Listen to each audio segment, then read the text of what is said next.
What's going on, team? Welcome to an episode of the Keep Going Podcast, Season 2. This is your co-host, Luke Wheat, coming out of Knoxville, Tennessee. Before the show starts, make sure to follow us on our socials, okay? Twitter, the Keep Going Pod, Insta, the KG Podcast, and YouTube at the KG Pod. Just a reminder that we are not psychiatrists and not psychologists, just a couple ex-athletes trying to make a difference and end the stigma of mental health. Thank you guys for listening, and let's get to the show. That keep going moment. My keep going moment. That's my keep going moment. Let's keep going. Welcome, team, to episode 57 of Keep Going Podcast, Athletes Shining a Light on Mental Health. This is your co-host, Luke Wheat, coming out of Pikeville, Kentucky today. I'm joined by Pat O'Malley and Angela Barresi. How we doing, guys? Everything's good. Angela, what's up with you? I'm doing good. Excited for the holiday. Yeah, nice. It's good to see everybody, by the way, too. And Angela, just to make sure, did we get your last name right? Actually, no, it's Barresi. Oh, okay. What is it? Go ahead, tell the people. It's Barresi. Barresi, okay. Yeah, it's okay. It happens a lot. That's the Easter coming out. Yeah. all good. So Barresi is how you pronounce it. Yeah. Perfect. Well, Angela, we appreciate you jumping on, especially on Christmas Eve. We are shooting this live, so just a really ride or die move from you. So I appreciate it. A long time coming to have you on here. So like I said, we definitely appreciate it. But something we do every week before we get started, it is episode 57. Luke texted me beforehand, said he does have a number 57. So who do you got, Luke? I got Jake Arrieta from the 24 Orioles. Oh my God, that is disgusting. Yeah. Wow. I didn't even know he wore that number. Yeah, first year there. Oh my goodness. Okay, gotcha. Let me take it over to Angela. Do you have a number 57? I don't right now. Now off the top of my head. Episodes right now. That's Yeah. a high number. The one that came to mind for me was Olin Kreutz. Too. Bears. I don't know if he was 57. I'll have to fact check that, but that was kind of where love recently. Yes. I don't know, but who knows? But on a different note, Angela, I definitely want to share your story with our listeners today. So kind of get me started with mental health wise for you. You know, when things are going well, you're having a good, tell our listeners a couple things that you do when things are going good. When things are going good, I started getting into journaling a while ago. It was a couple years ago. So I don't do it every day, but because sometimes days get consistent and just repetitive. So for the most part, I do journal. Sometimes I just sit and watch movies because I just like watching movies. So that's a good day for me. And then I also go to the gym a lot. I was about to say, shameless plug, but you have a fitness page that you're running now, correct? I do have a fitness page. Yeah, I started that. I want to say it's almost been a year now, maybe a couple months or so. Nice. Yeah, I do have a fitness page. Yeah, about to say, shout it out. What is it under for the people? It's called Fitness W Ange with an E at the end. So give it a follow. I do post my workouts, so. No, love that. And we'll go into this, but I think that's a awesome outlet for a lot of our athletes, especially after they're done playing. But, you know, it's still competitive, but it's just different. So any way we can help you with promoting that, we'd love to. Luke, anything on that? No, I agree with you, Angela. I love watching movies as well. Pat and Jackie know this, but what was this, about a month ago, Pat, or so? You know, I took a big step. I'm a people person, and I'm trying to learn how to be with myself a little bit more. So one Sunday, I just went to the movies by myself, and that was a big step for me to just go hang out by myself, not with anybody else. And you know, that was pretty fun going to the movies by myself because that's one of the things I love doing. So that was a big step for me. And love to hear that we got that in common. Interested to have another softball person on. I think it's been a while since we've had a softball athlete on in a while, Pat. It has been, and I was going to touch on that as well. Obviously my girlfriend's a Division I softball player. You know, I have a lot of friends in our circle that are all like softball backgrounds, right? So I want to touch on that. So, Angela, when it comes to softball and sports in general, walk through your childhood. How'd you get so kind of encrypted with sports, and talk about your story there? So I started getting into sports. I actually would say because of my sister. I have an older sister. She started pitching when she was younger. So when I was like around 5 or 6, I got into t-ball and just it was a big town thing when I was younger. So to get into t-ball was like all my friends were doing that at the time. So it was just something to get into. And then over the years, as it progressed, I just started to like fall in love with the sport and just everything about it. Just meeting great people and great coaches also was a good factor to it. So I just kind of started going from there. And yeah, I decided I want to say freshman year like of high school, I did want to play in college. Got it. Got it. Any other sports besides softball growing up?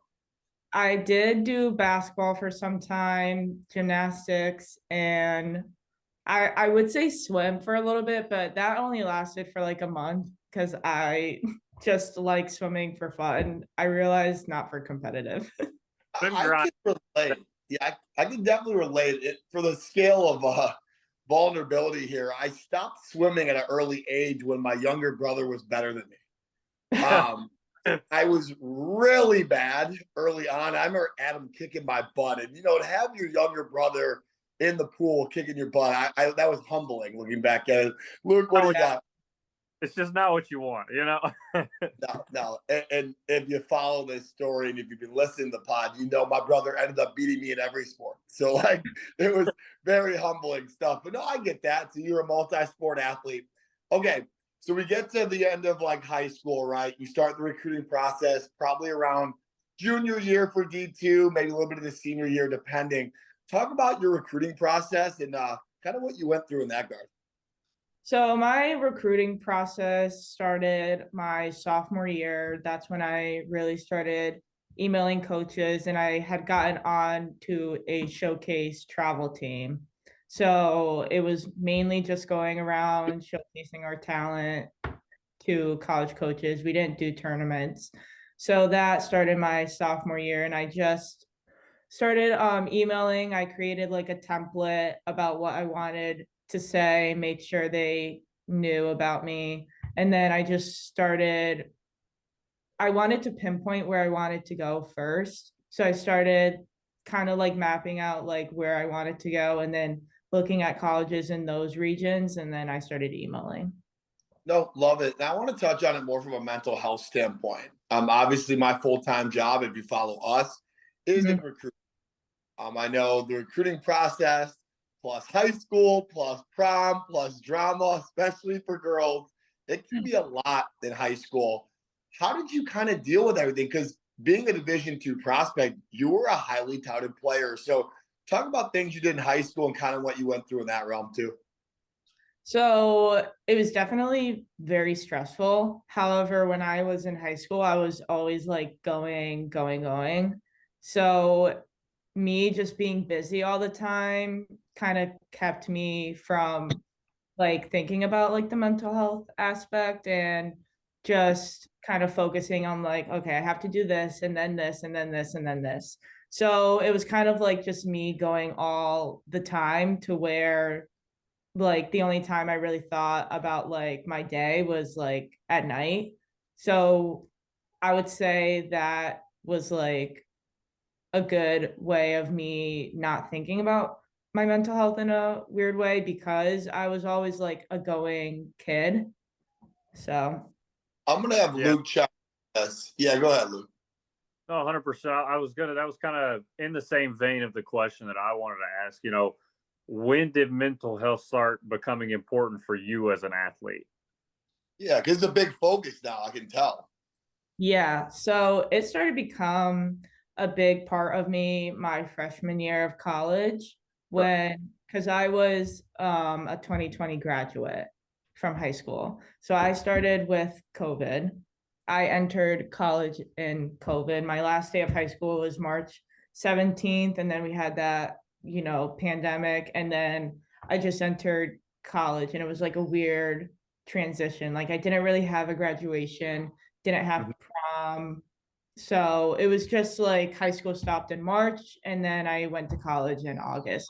So it was like this weird transition. And when I was in college, my freshman year, I only had, I think it was one class on ground, and the rest were online. So that was also a very different aspect. And like being in the dorm all the time and like having to like stay away from people and just always wearing a mask. We always got tested. It was definitely a strain on my mental health, which like you don't realize until you're in it, where you're like, holy crap, like this is like crazy. Like you don't realize how much your mental health really affects you until it's almost like too late. So when I had entered my freshman year, it was very depressing. There was like no one on campus, like it was only athletes. They didn't really do like any events. So like that college experience that everyone talks about and how college was like the best year of their lives, like we didn't really have that when I had entered. Yeah. So then we also didn't have a fall season.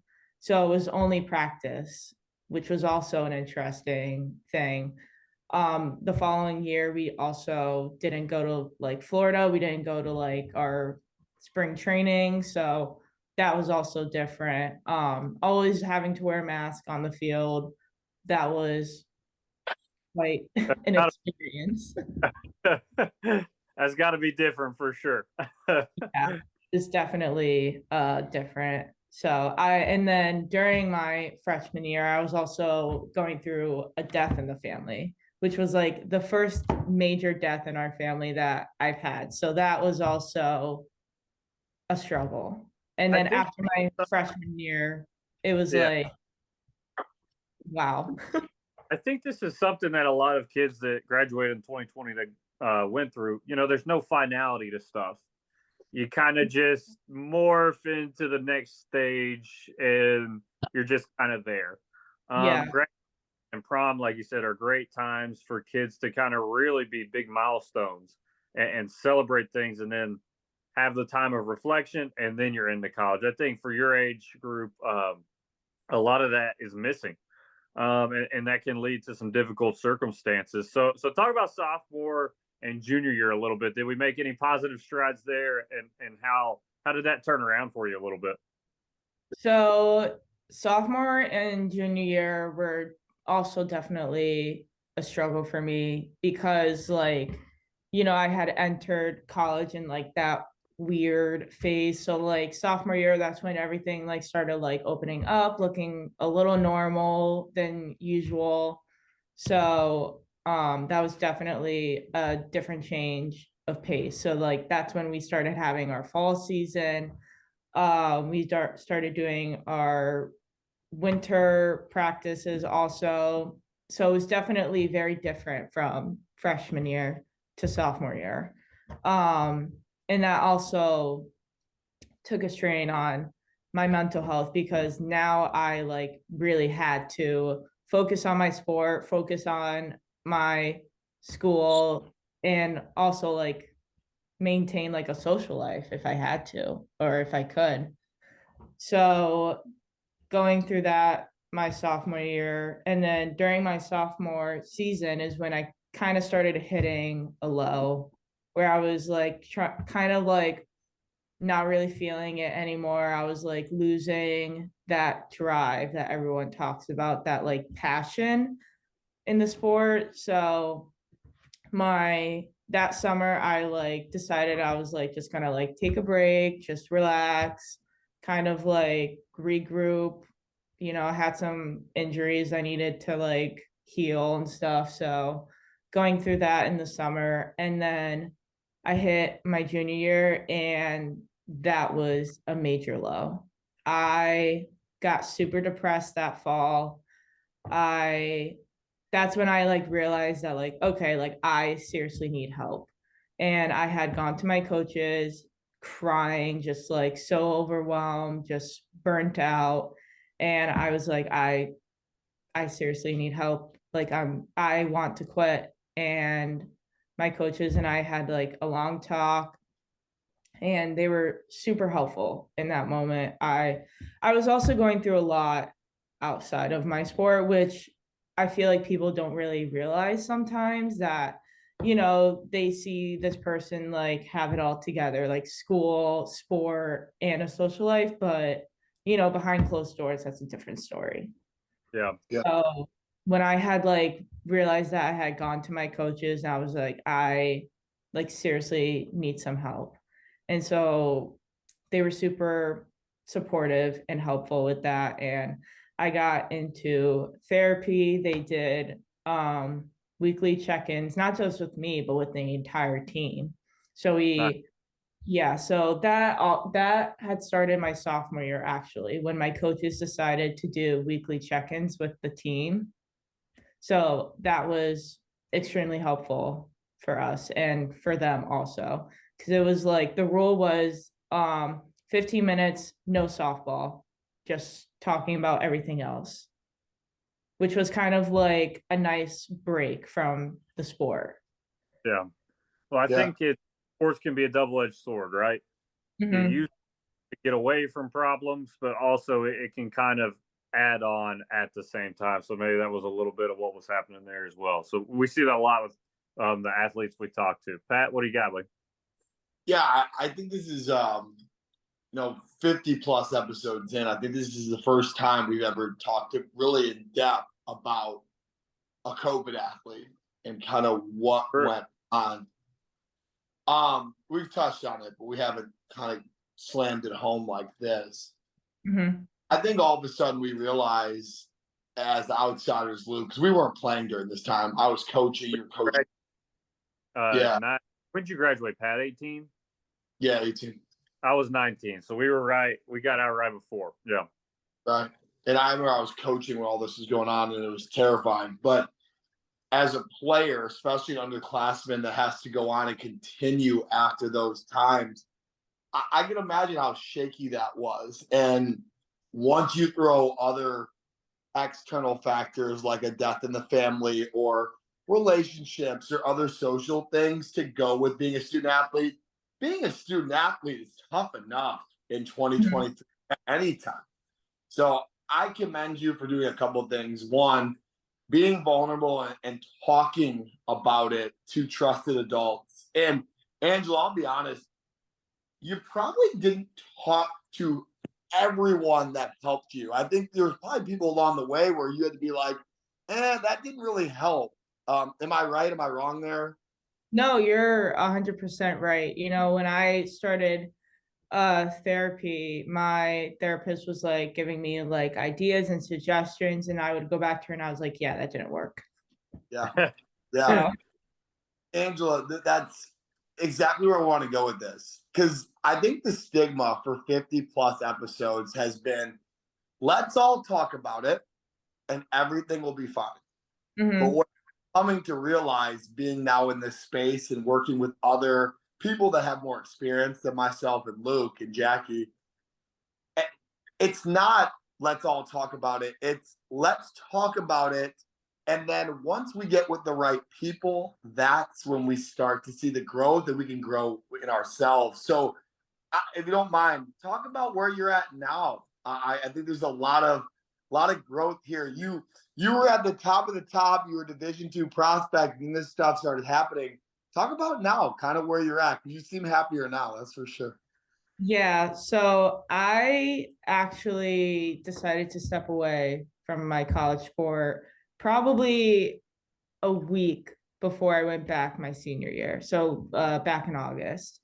Yeah. Um, there was some other factors that had happened in the summer that just like took up most of my time and a lot of my attention. And in August, my mom was like, all right, so what are you bringing to school? And I was like, what are you talking about? I have so much time. And she's like, no, you leave next week. And I was like, oh, it kind of like there was so much I was dealing with in the summer, and it took so much of my attention. I had like I lost time. I lost track of time.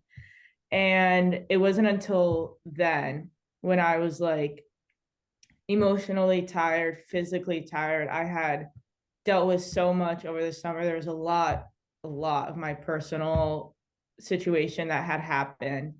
And when my mom and I were like realizing that, I was like, I can't add like a college sport onto my plate right now. It was just, it would have been so much for me. And at the time, that was like the best decision I think I've ever could have made for myself. Because if I had played, if I had went back, I wouldn't have been going back for myself. I would have been going back to for other people's needs, and that wouldn't have been fair to not just me, but for them, because I wouldn't have been 100% in it. I would have been dealing with other stuff outside that would have been taking like all of my attention. Yeah. So I called my coach and I had decided to step away from my sport, and I really took therapy seriously because that's where I like really needed the help. So I go to therapy once a week in person for the past couple months. And I've been just like trying new things, just kind of like finding my footing again, just because softball took up so much of my life. And I just hit a burnout to where I was like, I don't even know like myself outside of this sport. Like everything I did outside of the white lines was for softball. And that is where it started to become the problem, because I started to not be able to like distance myself from my sport. And then when everything happened in my personal life in the summer, and then even thinking about adding a college sport was just going to be too much. And I would not be where I am right now if I hadn't made that realization and didn't make that decision for myself. And looking back at it, I would do it all over again. I mean, don't get me wrong, I miss softball, I miss the sport, I miss the competitiveness. But looking back at myself back in August to where I am right now, I would not be where I am in the place I am if I That didn't. is that is one of my favorite things I've ever heard on this podcast. Absolutely. Wow. You challenged your identity and won. Yeah. Mhm. And some days you'll take steps back and some days you'll miss that. But to hear how strong that is now, Mhm. like for a guy like myself that still has a girlfriend still playing college athletics, I'm like, I can't wait for her to listen to that, because like that was very powerful. And I think there was power in the pivot. I think you decided, hey, I'm going to pivot. It might not be perfect the first time, but to keep making these changes was the betterment of your happiness. And that happiness now bleeds into other people. I see your relationship, on socials, and I see the Yeah. friends and the people that you impact. I'm like, this girl thought the whole time it was softball, but it was really just you being who Mhm. you are. Luke, go ahead. No, I think you got to end on your terms. How many athletes let the sport dictate or let their age dictate whenever they're done playing, and you were able to decide that for your mental health and for your place in life that it wasn't a priority for you. It didn't need to be a priority. You had other things to focus on. I think there's so much to learn from that. That yeah, you're strong enough to make that decision for yourself and on your own time. So that's what I love about that part of the story. Yeah. And I love that. We'll go into a couple questions here. I love the selflessness, like understand that your negative was bleeding into other people, and that's the last thing that you wanted. That's a tough thing to look in the mirror for yourself and understand how it affects others too. I I, I really like that. I really do. And we probably touched on it already, but I do want to ask you what your keep going moment is. If we've covered a little bit already, expand on it. Mhm. If we haven't, just go crazy. Go ahead. So my keep going moment is I want my story and my experience to be someone else's survival guide to what they're going through. So my goal is I don't want people to like listen to this and think it's sad that I ended my sport. Theoretically, yes, it is sad that I ended my sport, but just because I like stopped college doesn't mean I can like go play. I can't go play a travel softball league eventually. I could softball will always be there. I can always go back to it.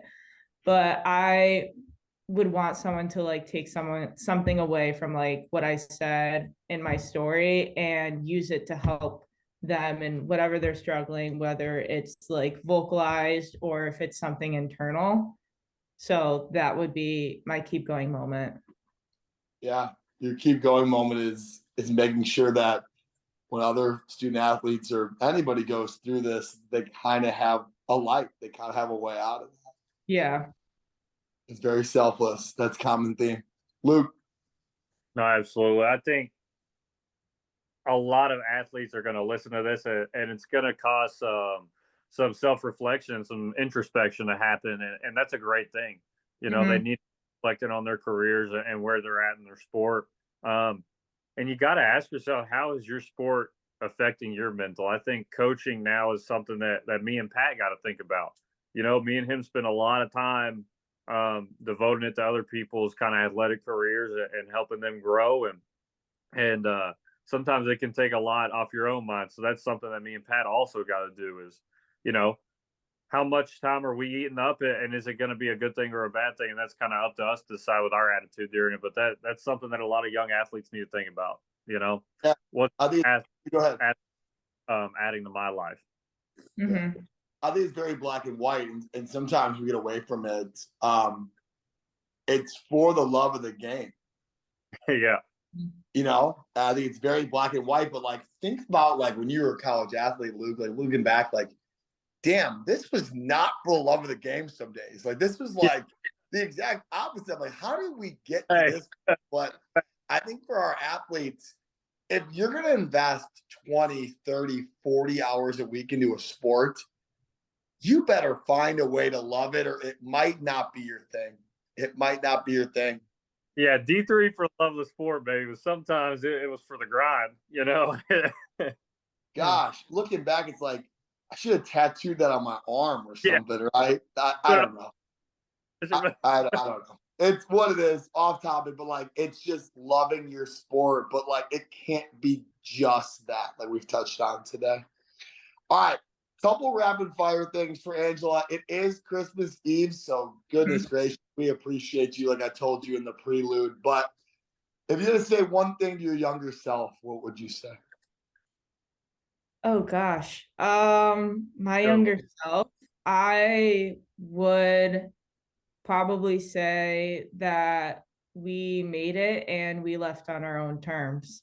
Yeah. Look at that. Yeah. Luke, you hit up the nail on the head with that, huh? No, I love that.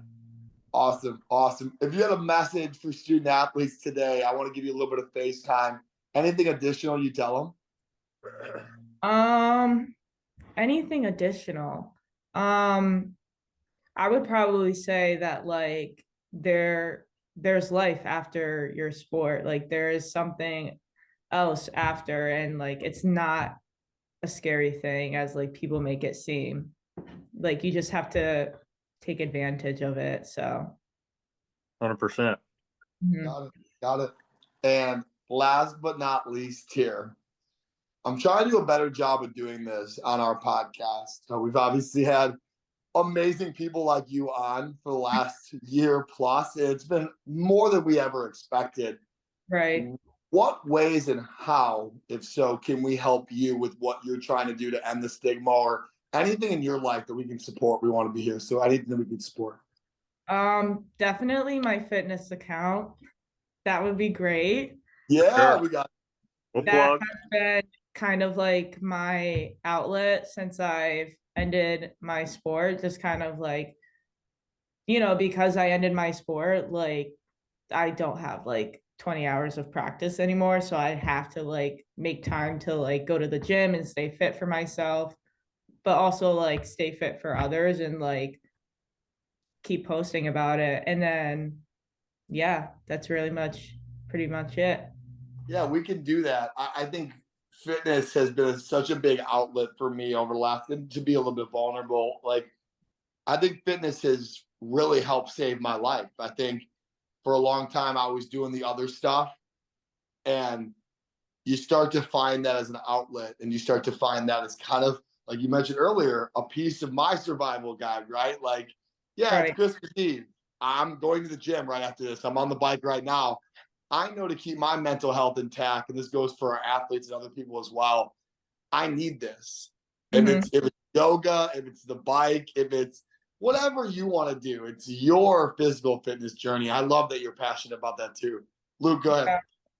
No, I think the best thing to take away for any young athlete listening today is there's life after sports. So, be looking towards that and be understanding that it's not the end all be all. It can be an additive and not a subtractive. So Angela, we appreciate you coming on today.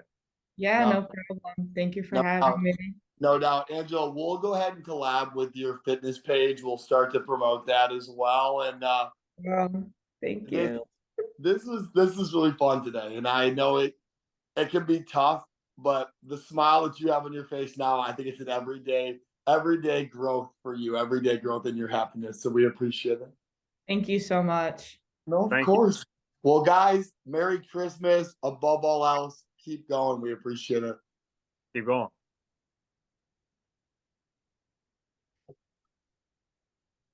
Let's see.